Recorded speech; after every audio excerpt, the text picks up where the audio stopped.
Perhaps the biggest surprise the Germans got during the First World War wasn't the tank, but an amazing mining effort which saw companies of clay kickers dig 26 mines under the Messine Ridge, packing them with 450 tons of ammonium nitrate and detonating it simultaneously, resulting in the ridge being taken and the death of approximately 10,000 German soldiers.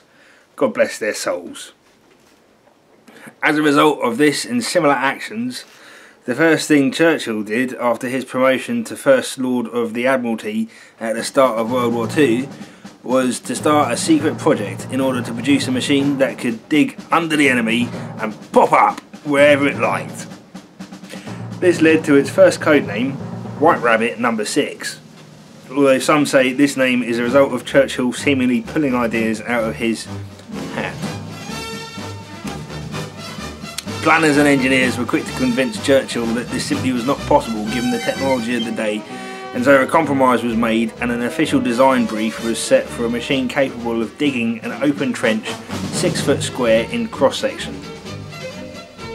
At this point the codename was changed from White Rabbit to Cultivator No. 6, which was deemed slightly less suspicious, but would later be changed again to NLE Tractor.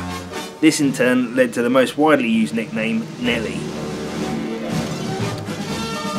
Ruston Barcyrus, previously Ruston Hornsby of Lincoln, agricultural and excavator specialists and with previous World War I tank building experience, were selected to build the prototype, with Churchill allegedly being so impressed by the scale mock-up that his smile almost dislodged his cigar. After several months of design work, and a few more following the denial of the request for 3 Rolls-Royce Merlin engines, 9 months of prototyping took place. And in July of 1941, after a convoy of lorries had dropped their cargoes, a team of Ruston workers assembled it all at the secret test site. Nelly had been birthed, the result being a machine 77 foot or 23 metres in length, weighing in at a massive 130 tonnes, with power coming from 2 large diesels. In operation, the machine consisted of 2 major components. Firstly, the track body housing both engines, the rear engine driving the tracks, which resembled the tracks of a World War I tank running around the entire hull.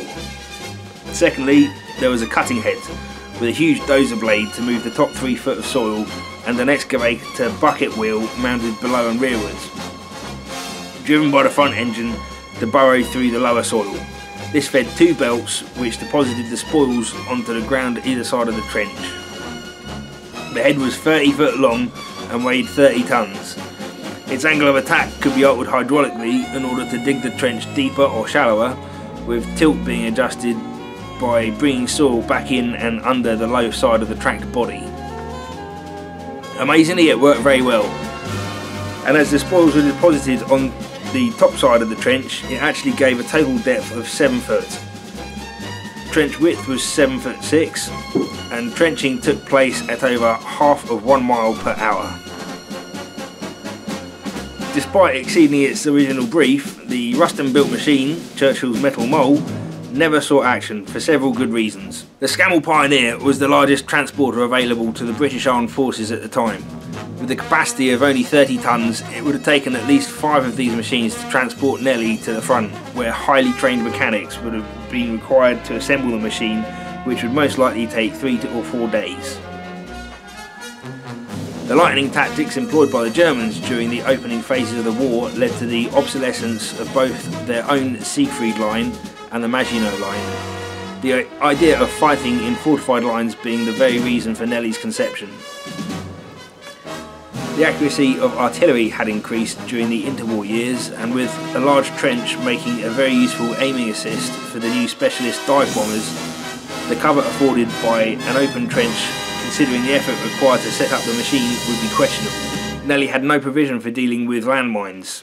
At best, they might detonate against the dozer blade with negligible damage, but a deep vehicle mine, if ingested by the bucket, would almost certainly have blown the entire head apart. And finally, it was virtually impossible to steer the machine. Interestingly, because Churchill was at the time First Lord of the Admiralty, the funding for this project came from the Admiralty. Exactly the same scenario seen in the First World War with Churchill's Landship project, later to be known as the Water Carrier of Macedonia, and finally to be referred to as the Tank.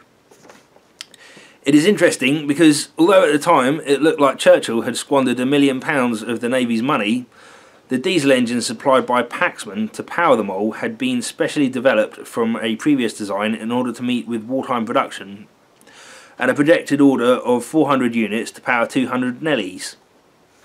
The design of the Paxman 12TP had moved from monolithic to unitary construction, meaning previously complex components had been broken down into many simple components, the manufacture of which could be handled by smaller, less well-equipped engineering concerns.